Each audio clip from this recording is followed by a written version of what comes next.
Mines विवाद पर mind game. नमस्कार, मैं हूं शंकर दत्त पंत। झारखंड में भ्रष्टाचार को लेकर इन दिनों हंगामा बरपा हुआ है। एक तरफ माइंस मामले में सीएम हेमंत को विपक्ष ने पूरी तरह से घेर लिया है, तो वहीं अब सीएम हेमंत ने खुद ही मोर्चा संभाल लिया है। सीएम ने एक बार फिर से राज्य की पिछली बीजेपी सरकार पर निशाना साधा है। सीएम हेमंत का कहना है कि आज जो हालात दिख रहे हैं, इसके लिए जनता को भी तैयार रहने की जरूरत है।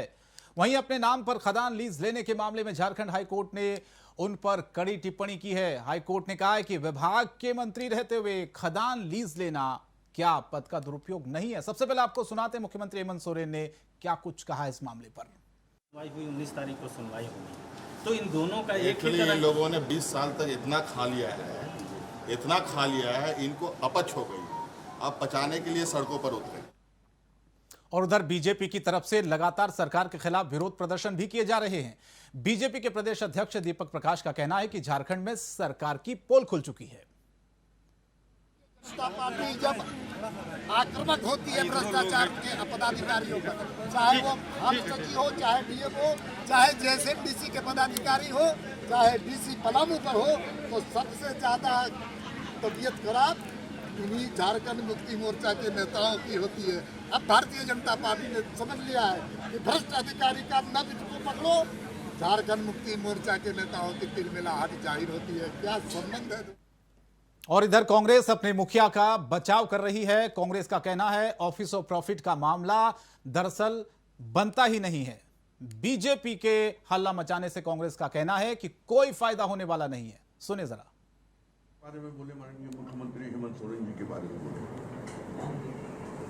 अगर आप सही दिल में नियम अगर देखकर आप देखें तो क्या ऑफिस प्रॉफिट ये है या नहीं है, इसका तहकीकात करनी चाहिए। ऑफिस ऑफ प्रॉफिट की बात नहीं, आप बोल रहे हैं नैतिकता की बात बोल रहे हैं, उसका तो पहले से था, सीएम बनने का पहले है। आप देखिए उठा कर। मुख्यमंत्री थे वो, जब मुख्यमंत्री नहीं थे तब का लिया हुआ था, उसका रिन्यूअल किया गया, ये सही है। लेकिन जैसे उनको ये पता चला कि नहीं ये गलत हो गया है, अभी हम मुख्यमंत्री पद पर और ऐसा नहीं हो सकता है, तो अगर नैतिकता की बात कहेंगे तो उस मामले में वो सही है।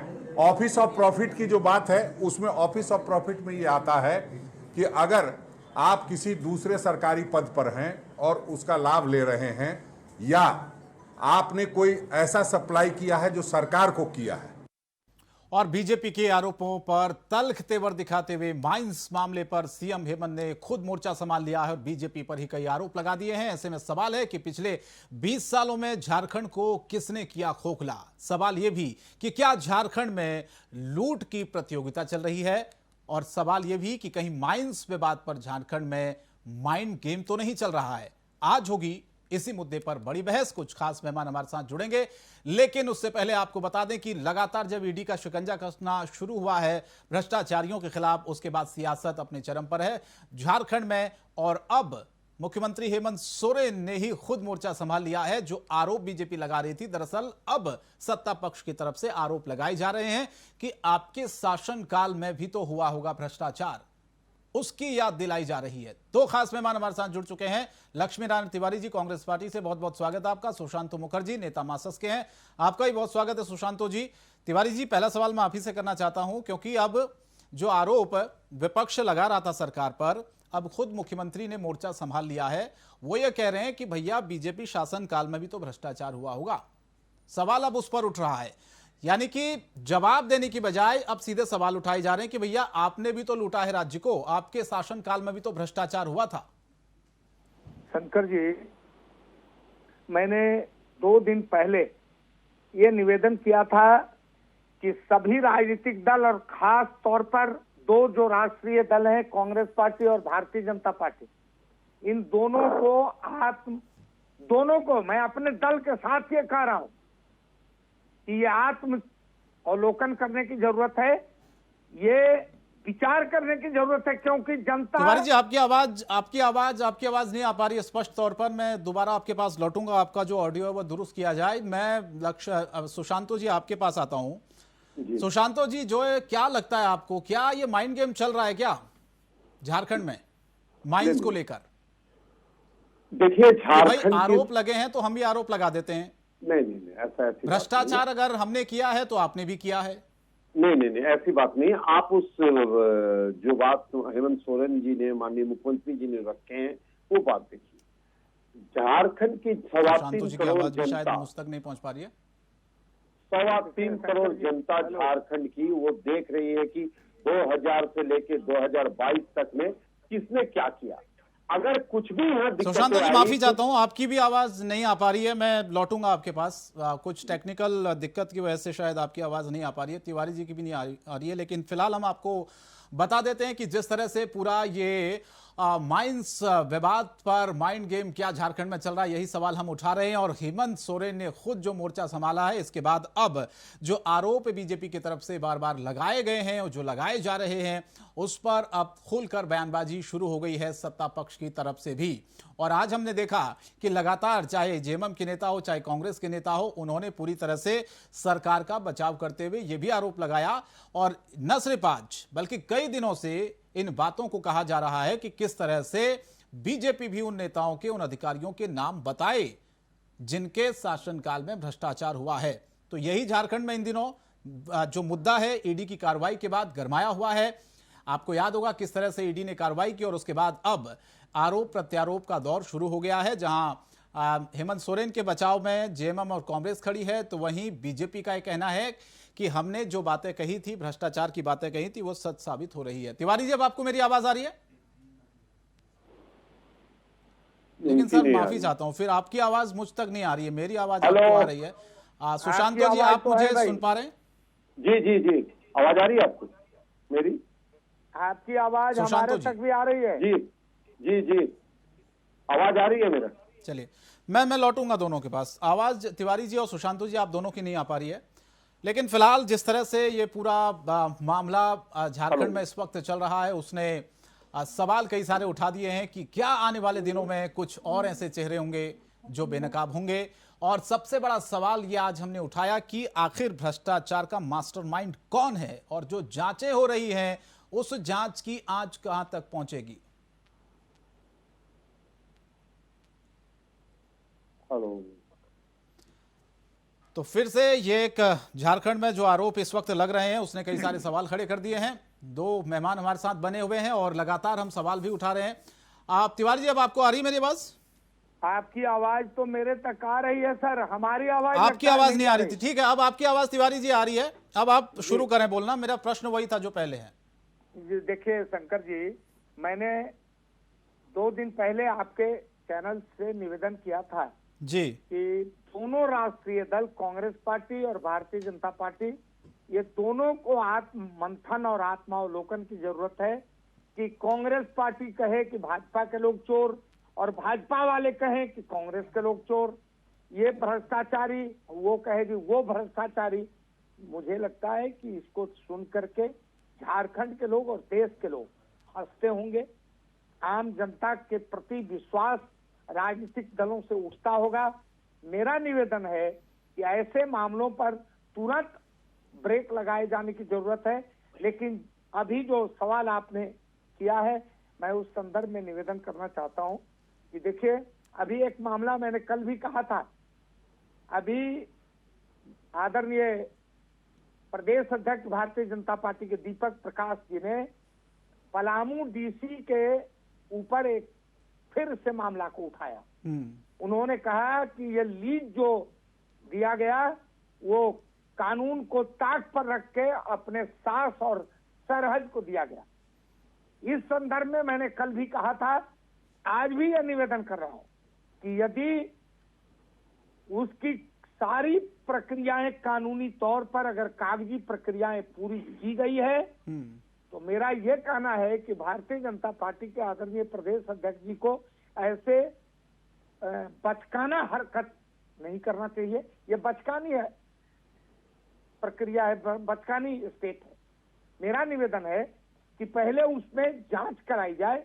यदि कानूनी प्रक्रियाओं को पूरा करके नजरअंदाज किया गया तो पलामू डीसी दोषी है, लेकिन अगर कानूनी प्रक्रियाओं को पूरा करके दिया गया है तो ये भ्रष्टाचार की कड़ी में एक और गिनती लगा देना ये हमारे समझ से अच्छा नहीं है।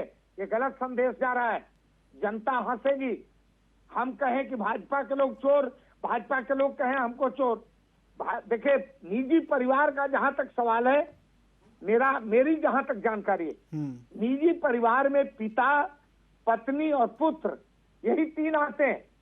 एक व्यक्ति अगर एक किसी परिवार से डीसी हो गया या एसपी हो गया, आईएएस आईपीएस हो गया, तो उसके सारे परिवार के जितने महकमा हैं, गोतिया है, साला है, ससुर है, फूफा है, मामा है, रिलेशन तो और भी है।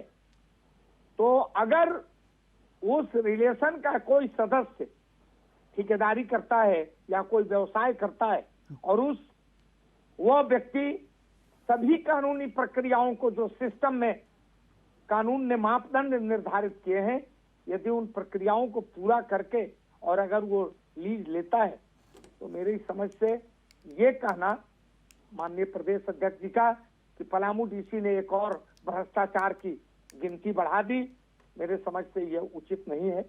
पहले हर बातों की जांच कर ली जाए। कोई ऐसे ही रोड छाप आदमी तो बोला नहीं ना भाई, ये तो माननीय प्रदेश अध्यक्ष जी भारतीय जनता पार्टी के आरोप लगाए हैं। तो यदि ये आरोप की पुष्टि नहीं होती, परिवार में उनका सरहद और सास नहीं आती है, पत्नी, पिता और पुत्र, मेरी जो समझ है, मेरी जो जानकारी है, अगर इससे अधिक कानून और संविधान ने परिवार की गिनती में रखा है, तो हो सकता है कि मेरी जानकारी गलत है। नहीं, वो तो बार बार तिवारी जी इस बात को कहते रहे ना कि आप लोगों के पास अगर कोई दस्तावेज है तो आप लोग पेश करिए। देखिए, मेरा कहना है कि हमने दस्तावेज के अनुसार ही ना हमारे उपायुक्त ने वो निर्णय लिए होंगे। अब हर बात को, हर आईएएस को पूजा सिंघल के कारगुजारियों से जोड़ना मेरी समझ से उचित नहीं है शंकर जी। ठीक है। मैं लौट रहा हूं आपके पास, सुशांतो जी के पास आता हूं। सुशांतो जी, ये क्या लगता है आपको, संकट बढ़ता नहीं जा रहा है क्या? क्योंकि खदान लीज मामले में झारखंड हाईकोर्ट ने भी टिप्पणी की है मुख्यमंत्री पर। हाईकोर्ट ने कहा कि विभाग के मंत्री रहते हुए खदान लीज लेना क्या पद का दुरुपयोग नहीं है?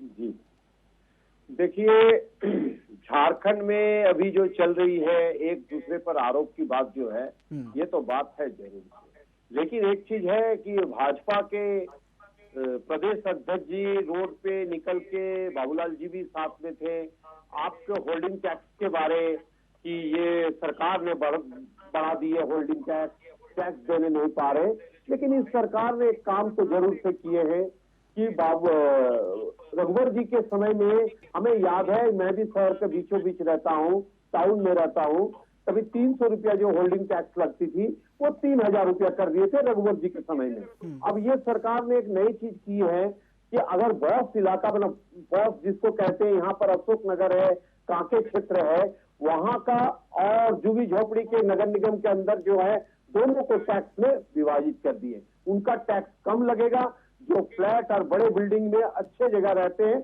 उनको टैक्स ज्यादा लगेगा। इस पर नाराजगी नहीं होनी चाहिए, क्योंकि जिनको 2000 का 50,000 दे सकते हैं वो, और जो 2000 कमाते हैं वो अगर 500 टैक्स में दे दें, ये लगता है गलत है। हमारे पीछे घाघरा है, घाघरा के भी नगर निगम के अंतर आते हैं, वो एक गांव है, उसके अंदर टैक्स, और मुख्यमंत्री जहां रहते हैं वहां पर एक टैक्स, सेम टैक्स नहीं हो सकते। होल्डिंग पर कार्रवाई हुई है, होल्डिंग ठीक से है, और आपको बता दें कि जो 1000 स्क्वायर फीट में लगते हैं, अब वो 1200 स्क्वायर फीट पर लगेंगे वही पैसा। तो ये बढ़े कहाँ घटे हमें दिखते हैं, ये बातों को जानने की जरूरत है। निश्चित तौर पर 3.25 करोड़ जनता देख रही है कि किनकी पीरियड में कौन सी घोटाला हुई है। जो आपने बात रखी कि मुख्यमंत्री जी कह रहे हैं, मुख्यमंत्री जी नहीं, सारे जनता कह रही है, 3.25 करोड़ जनता कह रही है कि 17 साल में झारखंड में क्या क्या हुआ। छाती उड़ाने से लेके 20 लाख एकड़ जमीन बांटने के लेके 2000 से लेके अभी तक क्या हुए, सारे आदिवासी मूलवासियों की जमीन छीन ली गई। प्रतुल जी, इसका जवाब दीजिए। सवाल उठाया है सुशांतो जी ने कि 17 साल में क्या हुआ, अगर लूट हुई है 2.5 साल में, बीजेपी आरोप लगा रही, तो पिछले इतने सालों में क्या हुआ है, उसका जवाब देना चाहिए। और दूसरा सवाल मेरा यह है, कांग्रेस ये बात भी कह रही है कि दरअसल ऑफिस ऑफ प्रॉफिट का मामला बनता नहीं है, बीजेपी कितना ही हल्ला मचा ले, इससे कुछ होने वाला नहीं है। बोलिए, आप मुझे सुन पा रहे हैं? जी, आवाज आ रही है आपकी, बोलिए। देखिए, मेरे पास आपकी आवाज बहुत धीरे आ रही है, लेकिन जितना मैं एक्सप्रेशन से समझ पाया और लक्ष्मी तिवारी जी क्या बोलते हैं ये तो मुझे पता ही है। नहीं, मैं सवाल दोहरा दूं प्रतुल जी, ये सुशांतु जी ने बोला कि अगर भ्रष्टाचार के आरोप आप लोग लगा रहे हैं शंकर दत्त जी, तो मैं कयास के आधार पर, अपने पुराने अनुभव के आधार पर ही आपको रिप्लाई देता हूँ। देखिए, दो तीन चीजें हैं। एक, सुशांतु जी ने कहा मुख्यमंत्री जी जहाँ रहते हैं वहां का होल्डिंग टैक्स कुछ और होगा, और जो घाघरा जहाँ सुशांतु जी रहते हैं वहां का होल्डिंग टैक्स अलग होगा। मैं बिल्कुल सहमत हूँ। और सुशांतु जी बताएंगे क्या कि मुख्यमंत्री जी रहते क्यों है? क्योंकि सरकारी चिट्ठियां उनकी आती हैं मुख्यमंत्री आवास पे, और माइनिंग लीज लेते समय वो हरमो हाउसिंग कॉलोनी का पता लिखते हैं। और अगर वो अपने आप को बोकारो का रहने वाला बताते हैं, नेमरा का रहने वाला बताते हैं, तो रांची में जमीन खरीदने में रांची के हो जाते हैं, गिरिडीह में खरीदने में गिरिडीह के हो जाते हैं, संथाल परगना में खरीदने में संथाल परगना के हो जाते हैं। तो माननीय मुख्यमंत्री जी कहाँ के रहने वाले हैं, ये भी एक बड़ी मिस्ट्री है। देखिए, लौटते हैं शंकर दत्त जी, आज क्या हुआ, माफ कीजिएगा कल क्या हुआ। हाईकोर्ट में जब ईडी ने सील्ड इन्वेलप में वो सारे शेल कंपनीज के डिटेल दिए और किन पॉलिटिशियंस के प्रूफ के साथ पैसे लगे हुए हैं, ऐसे समाचार पत्रों में आई, इन चीजों को दिया, तो जो सरकार के वकील थे कपिल सिब्बल ने, उन्होंने जबरदस्त विरोध किया। यहाँ के महाधिवक्ता ने भी जबरदस्त विरोध किया। तो कोर्ट ने कहा कि साहब, एक अधिकारी के 25 करोड़ रुपए पकड़ा जाता है, उसके बाद अगर ईडी कोई सीलबंद रिपोर्ट दे रही है तो आपको इसमें क्या परेशानी है? तो उन्होंने कहा कि इस मुकदमे के दायरे में नहीं आता। तो कोर्ट ने कहा कि ये दायरा आप तय नहीं करेंगे, और सीलबंद लिफाफा कोर्ट ने खुला और इसकी सुनवाई कल है। तो आखिर सरकार में अगर भ्रष्टाचार नहीं था तो ईडी के द्वारा दिए गए सीलबंद लिफाफे को खोलने में इतनी परेशानी क्यों थी? और जिस तरीके का पूरे प्रदेश में एक भय का माहौल व्याप्त हो गया है, जिस तरीके से मुकदमेबाजी का दौर चल रहा है, और मैं आपके चैनल में सबसे पहले जानकारी देना चाहूंगा, वो वीडियो मुझे लगता है कुछ देर में सब लोगों के पास उपलब्ध हो जाएगा। मैंने ट्वीट भी किया है। विधानसभा की सुनवाई चल रही थी न्यायाधिकरण में, आज की बात बता रहा हूं। राजकुमार यादव जो पिटिशनर है, जिन्होंने हमारे नेता बाबूलाल मरांडी के पक्ष में, विपक्ष में पिटीशन दिया था, उन्होंने विधानसभा टीवी पे लाइव कहा है कि बाबूलाल की सदस्यता तो जाएगी ही जाएगी, इसे कोई रोक नहीं सकता। देखिए, माननीय मुख्यमंत्री जी 2020 में कहते हैं इनकी सदस्यता जाएगी, विपक्ष का नेता का दर्जा नहीं मिलेंगे, और न्यायाधिकरण के कार्रवाई के दौरान राजकुमार यादव जो पिटिशनर हैं वो फैसला सुना रहे हैं। तो सत्ता पक्ष ने पहले ही फैसला सुना दिया है, और ये एक बड़ा मामला होने जा रहा है। इसका वीडियो बहुत तेजी से वायरल हो रहा है, और ये विधानसभा टीवी का वीडियो है। मैं आपके चैनल में पूरी रिस्पॉन्सिबिलिटी के साथ कह रहा हूँ, राजकुमार यादव ने कार्रवाई के दौरान ही कह दिया, उन्हें लगा था कि उनका माइक ऑफ है, उन्होंने कहा कि बाबूलाल की सदस्यता तो गई, अब सब सेट है, अब इनकी सदस्यता जाने वाली है। तो ये सरकार जिस विंडिक्टिव एटीट्यूड से काम कर रही है, ये समझ से परे है। और जिस तरीके से देखिए, एक मोटा मोटी आकलन किया था बाबूलाल मरांडी जी ने भी, करीब 200 करोड़ का इलीगल अवैध खनन का व्यापार इस पूरे प्रदेश में चलता था। और विपक्ष की क्या आपत्ति होती है? विपक्ष मान लीजिए केंद्र की हम बात कर रहे हैं, अभी तो यह सत्ता पक्ष है, इनको आपत्ति होती है कि जांच क्यों ऐसे दायरा शुरू हुआ, मनरेगा से शुरू होते होते माइनिंग घोटाला क्यों पहुंच गया। साहब, तो कॉमन सेंस लगाएं। अगर कोई लूट की घटना का जांच करने पुलिस पहुंचती है और उसे खून के धब्बे मिलते हैं, तो क्या उसे मर्डर या उसे किसी तरीके के मारपीट के मुकदमे की वो तफ्तीश नहीं करेगी? या सिर्फ चूंकि लूट का मुकदमा दर्ज हुआ है वो लूट के मुकदमे तक सीमित रहेगी? जैसे जैसे साक्ष्य मिलते जाएंगे, ये आगे जो इन्वेस्टिगेशन है बढ़ता जाएगा। और यकीन मानिए शंकर दत्त जी, इस सरकार का फाइनल काउंटडाउन शुरू हो गया है। इतना पाप किया इन्होंने, पाप का घड़ा भर चुका है। ठीक है, आदिवासी तिवारी जी जवाब दीजिए। तिवारी जी या मुखर्जी जी, दोनों में से कोई भी जवाब दे सकते हैं, क्योंकि वक्त इतना कम है कि एक ही का जवाब मैं ले पाऊंगा। अच्छा, सुशांत जी उंगली उठा रहे, शंकर जी, ये जब मेरे पास मात्र 3 मिनट है। तिवारी जी और सुशांत जी, सुनिए, ये जब भविष्यवाणी करे तो ठीक है। अगर राजकुमार यादव ने ये कह दिया कि बाबूलाल जी की सदस्यता जानी है, तो ये वीडियो वायरल कर रहे हैं। को चुप नहीं कर सकते सुशांत जी। सुशांत जी, उन्हें माफ करें, उन्हें पता नहीं वो क्या बोल रहे हैं। सुनिए, आपको पता नहीं है जो आप क्या बोलते हैं। आप जब भविष्यवाणी करेंगे तो ठीक है। गुस्सा उतार रहे तिवारी जी। राजकुमार यादव ने, शंकर जी उनको शांत कराइए। राजकुमार यादव ने जो मामले न्यायाधिकरण में लंबित है उसके आधार पर जो अनुमान लगाया उन्होंने, जो कयास लगाया, उस बात को उन्होंने व्यक्त किया है। वो व्यक्त किया तो गलत है। ये अगर बोलेंगे तो सही है। ये कह रहे हैं, सुन रहे हैं आप ये आपके चैनल में इन्होंने ये कह दिया कि सरकार जानी तय है। इसका मतलब है कि ये केंद्र से इनको डायरेक्शन मिल रहा है। ठीक है सुशांत जी, आखिरी 1 मिनट है, प्लीज अपनी बात को रखिए जल्दी। ऐसा नहीं होता है। जब पूजा सिंघल के साथ तिवारी जी 1 मिनट, सुशांत जी अपनी बात को रख लें, आखिरी 1 मिनट बचा हुआ। रघुबर दास के साथ जब पूजा सिंघल झारखंड मोमेंटम, क्या कहना है इस पर? झारखंड मोमेंटम पूजा सिंघल को इन्होंने क्लीन चिट कर दिया। आज पूजा सिंघल के हाथ जब रुपया पकड़ा गया तो अब इनको ये लोग लगे हुए हैं कि रघुबर दास को जेल भेज दिया। आज ये ड्रामा को चाहते हैं चैनल पे आते। ये क्या बोलते हैं? कोर्ट में क्या हो रहा है? सरकार क्या करेगी? केंद्र क्या डायरेक्शन देगा? बहुत बहुत धन्यवाद प्रतुल जी, लक्ष्मी नारायण तिवारी जी और सुशांतो जी, क्योंकि आज ऑडियो की थोड़ा दिक्कत थी इसलिए वक्त भी ज्यादा मिल नहीं पाया। आप तीनों ने वक्त दिया, आप जुड़े, बहुत बहुत धन्यवाद। लेकिन आगे क्या होगा ये देखना होगा और झारखंड की जनता को भी तय करना है, क्योंकि आरोप इस वक्त एक दूसरे पर पार्टियां खूब लगा रही हैं और इसीलिए झारखंड की सियासत भी इन दिनों गर्म है ईडी की कार्रवाई के बाद। फिलहाल इस बड़ी बहस में इतना। इंडिया वॉइस पर खबरें जारी हैं। नमस्कार।